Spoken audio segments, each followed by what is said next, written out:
Hi, I'm Greg. And I'm Mary, and this is Greg and Mary's RV Adventure.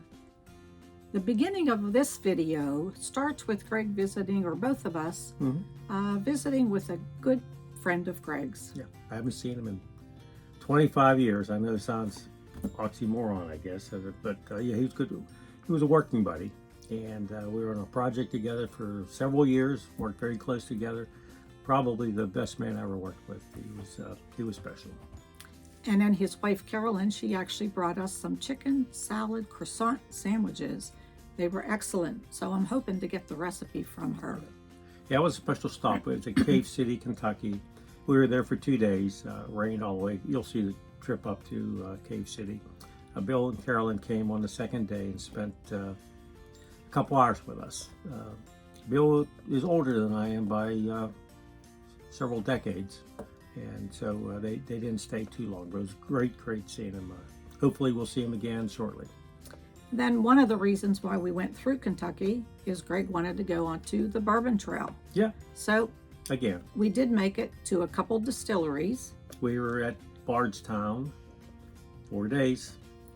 And even one of the distilleries, I guess there are special bourbons that you can buy, only one bottle per person every 90 days. Right. So that's one of the ones that Greg wanted to get. So he bought a bottle, and then I had to buy a bottle.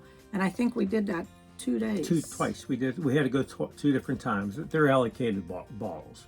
And they have your driver's license as your ID going in. So that's how they track how many bottles you buy. So each person can buy only one every 90 days. So Barry bought one, and I bought one. And not all of the bottles of bourbon that we brought home, that we're bringing home, I guess, are for Greg. He has been buying some for a lot of his friends back home, friends and family back home. Right. Me, on the other hand, I've been looking for my chocolates. One of the distilleries had caramels that were delicious. I already ate those caramels. Me too. I finished them. Oh. The other, they either have bourbon balls or truffles or everything Caramel. You can think of. Yeah. And I bought boxes, little boxes at each. And I'm hoping to do a taste test with some of our friends back home or family. I can make a correction here. Mary actually bought more bottles of bourbon than I did. No, I did not. Bourbon creams? Oh, I bought little bourbon creams for some of my friends back home. Yeah. The Glitter Girls, me and the Glitter Girls, we're each going to have a little bottle of bourbon cream one time. They'll be sleeping over. I don't know where, but they'll be sleeping over probably. And then we went to the Railroad Museum, and we ended up taking a little train ride there. So that was kind of interesting. Yeah. An hour, out and back, an hour. Yeah, I needed a break from all the distilleries, so we decided the 1 or 2 days we would go on to different museums. So we ended up finding Abe Lincoln's childhood home. There was a museum there, like a memorial for him. That was pretty interesting, seeing all the things. I think he was only there till he was 8 years old, though. Yeah, we went to his birthplace, and then we went to his childhood home. They left there to go to Indiana. I think he was 7 or 8 years old, yeah. And then from there, we did some other museums. Yes. There was a Civil War museum. There was a Women of Civil War museum that was pretty interesting for me. I don't really think that I took any pictures. I was busy there. I don't think Greg even came into that museum. I came in to see what you were doing, yeah. A lot of medical stuff in there. Nurses And I was busy like looking at the displays rather than filming them for the video. So I didn't really have any pictures of the Women's Civil War Museum. And then there was also a military museum. Actually, the Women's Museum was adjacent to the War Museum. The Civil War Museum was really good. We're from Pittsburgh area, and Gettysburg, Manassas, Antietam, all those battlefields and other ones we've been through. And don't look at me that way. And you kind of lose, at least I did, the fact that there was more Civil War battles west of the Alleghenies than east, probably. So this museum focused on only the ones west of the Alleghenies. Very interested. It was a real good museum. If you're in the area, you're in the Civil War and history, stop by. You'll be impressed. Allocate a couple hours for that museum. And then finally, we had to go back to the distillery to see what bottle we could buy that day, one each. So we did that. Greg was a little disappointed. It's not the one that he wanted. Yeah. I mean, they specify which one you could get that day. Yeah, they only one a day they do, so yeah. And so we ended up buying 2 more bottles that day. That was our last day in Kentucky, I believe. That was, I think it was, yeah. Yeah. Oh, but then we stopped at the church. We'll talk about that later. You want to talk about that now? Yeah. Okay. Yeah, there's a huge basilica. Is that what it's called? It was a Basilica of St. Joseph Proto-Cathedral. Yeah. Those. And the Sunday that we were there, the Sunday morning, happened to be First Holy Communion at the church. So as we were trying, and the Mass was before our Mass, but as we were trying to get into the church, there were all these pretty little girls in their white dresses, little boys in their blue suits and ties, all over, parents taking photos. Pictures everywhere, yeah. So it was like a maze for us just to get into the church, but it was a beautiful church. Yep. It's well known for its paintings in there. Exactly. From King Louis, I think some of them came. And I think that's probably, you'll see pictures of the church in the video also. We're over 6 minutes. We probably should, yeah. So I think that's all for now. Yeah. Enjoy the video, and we'll see you on the flip side. Bye, guys.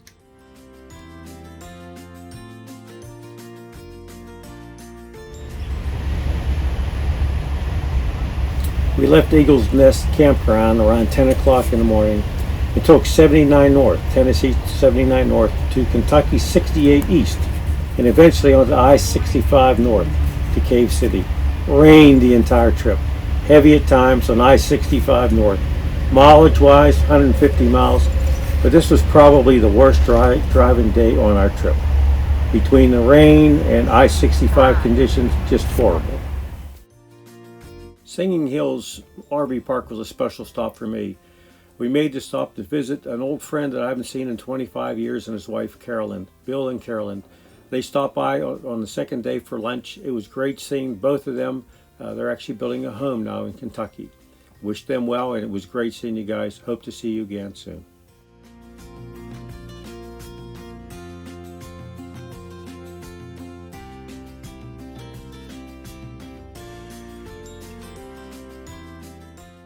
During lunch yesterday with Bill and Carolyn, Carolyn suggested taking Kentucky 31 East instead of I-65 if we wanted to avoid the highways, interstates.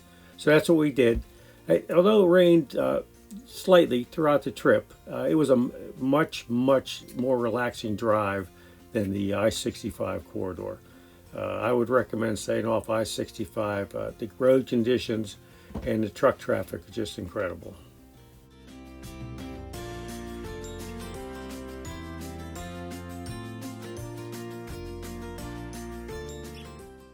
Many of you bourbon drinkers know that Bardstown, Kentucky is part of the Bourbon Trail.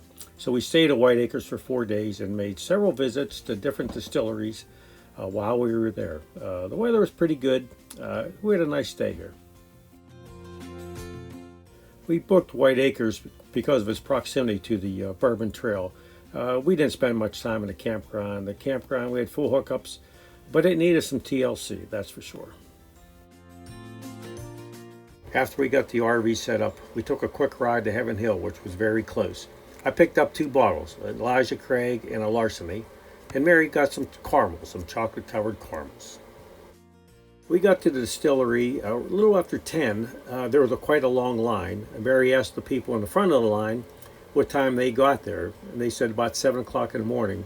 The doors didn't open till 9. I was concerned all the special items would be gone. We got in after a 40-minute wait. I was able to buy what I wanted and check out, and we hit the road. I got some Traveler's whiskey, some E.H. Taylor, and Mary got some bourbon balls. But it was a good haul for us. So here we are leaving Buffalo Trace, and Greg's a happy fella. Concerned for a while. There's a big line, but there's plenty of booze. Yeah, we waited. Made a quick stop at the Wild Turkey Distillery. Their main visitor center is going under extensive renovation. They only had this small visitor center, so not much there. We didn't buy anything there. I bought a box of chocolates. Hey, new visitor center here. Very nice, large. Looked over the items for sale. Didn't see anything that caught my eye. There was one that was 120 proof, but that's too strong for me. Mary did buy 4 Roses truffles. We stopped here after church. Got there 11 o'clock, hoping to get either Eagle Rare or Blanton's as a special, but only Weller's. Picked up 2 bottles.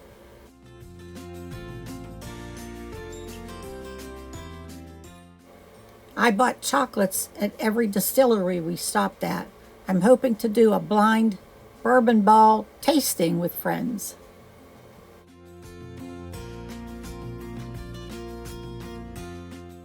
Abraham Lincoln's birthplace, National Historical Park, is a designated U.S. historic park preserving 2 separate farm sites in LaRue County, Kentucky, where Abraham Lincoln was born and lived early in his childhood. He was born at the Sinking Spring site south of Hodgenville and remained there until the family moved to Knob Creek Farm when he was 2 years old, living there until he was 7 years of age. The park's visitor center is located at the Sinking Spring site.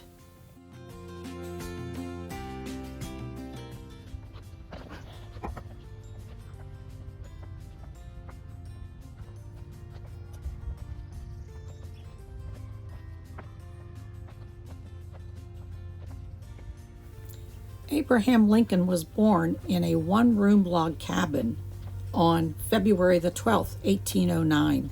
Today, a cabin symbolic of the one in which Lincoln was born is preserved within a 1911 neoclassical memorial building at the site. On the site of Abraham Lincoln's birthplace, National Historic Park, is a visitor center and the first Lincoln Memorial.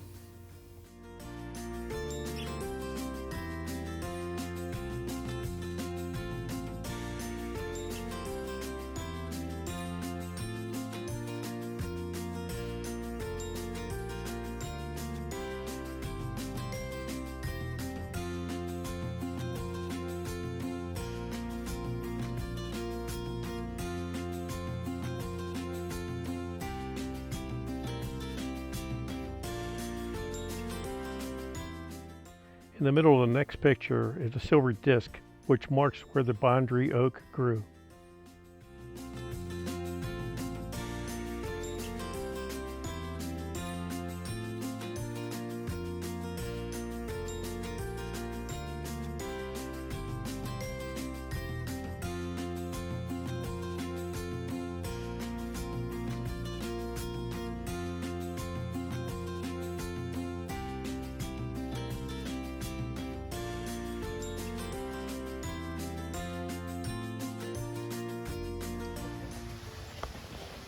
Trip and fall. I won't.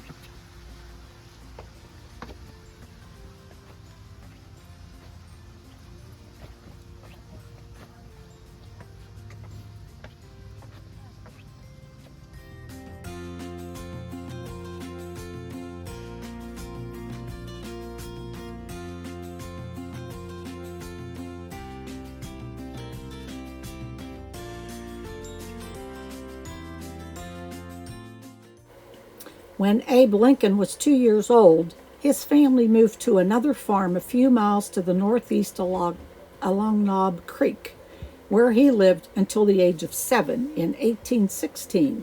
The Lincolns lived on 30 acres there. At the Knob Creek home, Lincoln's brother, Thomas, was born and died. Lincoln himself almost died at the farm as well, nearly drowning in the nearby creek until the neighbor and friend, Austin Goliger, extended a branch to rescue him from the swollen waters. In December 1816, when Lincoln was almost 8 years old, he moved with his family to a homestead in Indiana, which is now preserved as the Lincoln Boyhood National Memorial.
The Kentucky Railway Museum is a nonprofit railroad museum dedicated to educating the public regarding the history and heritage of Kentucky's railroads and the people who built them.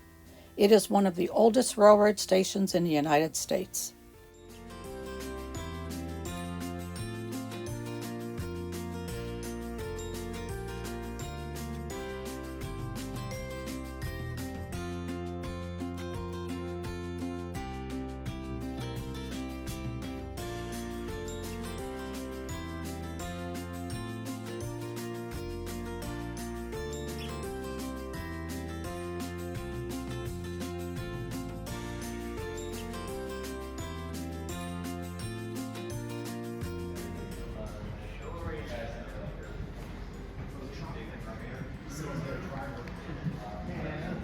With your ticket for the train ride, you also got access to the train museum. They had a pretty nice miniature train, HO size train display there, and a variety of other size of miniature trains. There were a lot of kids there. They seemed to like it. For Mary and I, we've seen other ones that were nicer, but they did have one area where it simulated where you were a conductor on an old train traveling through the countryside. That was kind of interesting. I'm sure kids really enjoyed that.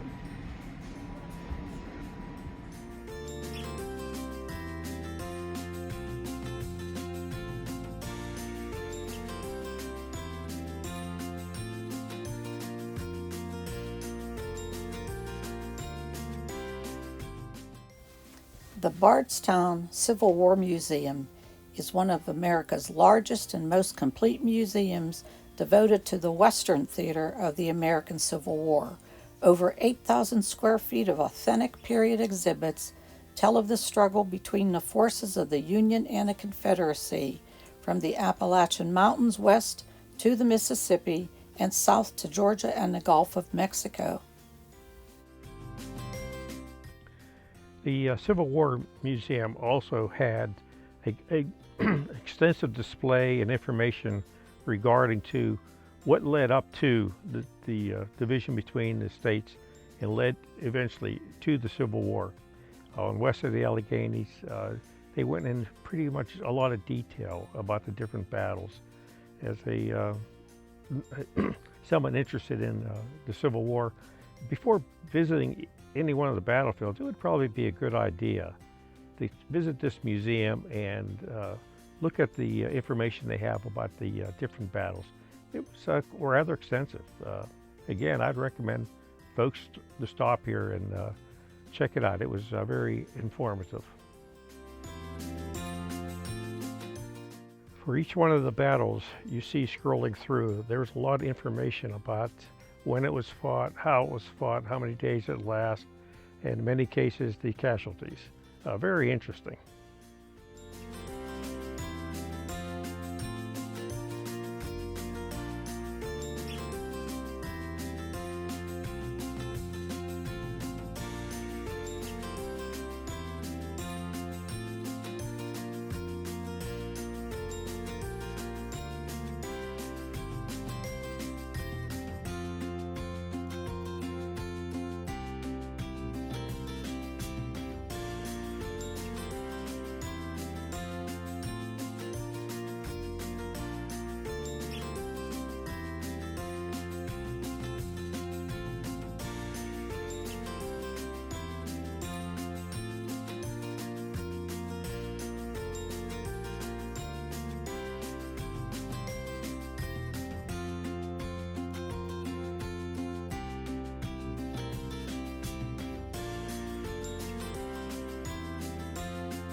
The historic Bardstown village consists of the 10 original 18th and 19th century log structures that formed a colonial period settlement along Bardstown Museum Row.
The 2002 war movie We Were Soldiers, starring Mel Gibson, was based upon General Hal Moore, who was the general at the battle at La Drang.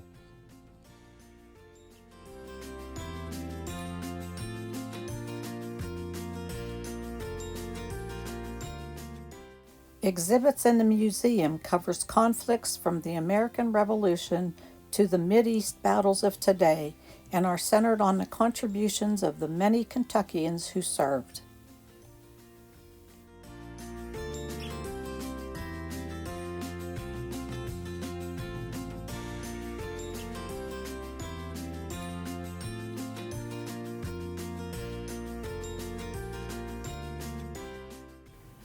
This magnificent structure began with the laying of its cornerstone in July 1816. In 1811, Bishop Flagey arrived in Bardstown, traveling down the Ohio River by flatboat and overland from Louisville by wagon, accompanied by Father John David and 3 seminarians. Having been sufficiently completed in 1819 for services to be held, it rose in the Kentucky wilderness as a monument to the faith, toil, and zeal of the French priest Benedict Joseph Flagey. This historic edifice contains fine paintings and other gifts donated by Charles X, King of France, Francis I, King of the Two Sicilies, and King Louis Philippe, Duke of Orleans, and later King of France. The crucifixion is the only commissioned painting and is centered in the sanctuary. The steeple was added in 1823 along with the bell and clock. It's time for Will Rogers' Life and the Quotes of the Week. We left off last week. Will Rogers started reading daily newspapers and making comments and jokes about what he read. Well, Will's observation, philosophical views, and gentle criticism were noted and quoted by live audiences and reviewers, but Broadway only attracted a small portion of the American public. Book publishing magnified his messages greatly. In 1919, Harper and Brothers published Rogerisms, a cowboy philosopher on the peace conference. He wrote that Woodrow Wilson's World War I peace treaty reads like a foreclosure. The publisher followed with Rogerisms, the cowboy philosopher on prohibition, which ridiculed the anti-booze law, but said that, quote, the South is dry and will vote dry. That is, everybody that is sober enough to stagger to the polls will vote. In 1922, McNaught Syndicate recruited Will Rogers to write lengthy Sunday columns to subscribing newspapers led by the New York Times. These were touted as humorous comment on contemporary affairs. Over the next 13 years, he wrote 666 columns of approximately 1,000 words each, often written weeks in advance. They were not timely, but many wondrous quotes and plainly spoken ideas were bundled within. From 1925 to 1935, Will Rogers wrote an additional 2,817 brief, poignant, or funny columns. They were up to the minute and timely and terse. Newspapers splashed them prominently as Will Rogers Says. That's the update for this week. We'll continue next week with his writing career, and we're getting near to, he died in 1935, but pretty fascinating stuff still to come. I hope you enjoyed. Thank you. It's time for the Will Rogers Quotes of the Week, and I'm going first this time. This is a quote from Will. There ought to be a law against anybody going to Europe until they had seen the things we have in this country. And that's something I know a lot of you don't agree with, but I truly agree with it. If you have never been in this country like we're doing now, it's incredible. There's so much to see in the United States. So much beauty. Yep. Yes. My turn. Mine is from politics. I want you to keep in mind, Will died almost 90 years ago. So some of the things he complained about back then or joked about, I think it's still going on today. You said that last week. Why, I really mean it. I must say Okay. it. I'll probably say it next week. A man's thoughts are naturally on his next term, more than on his country. And I've been saying for years, we need term limits. They get in office, they halfway through their term, they worry about their next term, and they start all that garbage again. So, term limits is the solution, in my opinion, my humble opinion. And that's it for this week. Yeah. Hope you enjoyed the video, And and we'll see you next next week. Thank you. Bye. See you guys.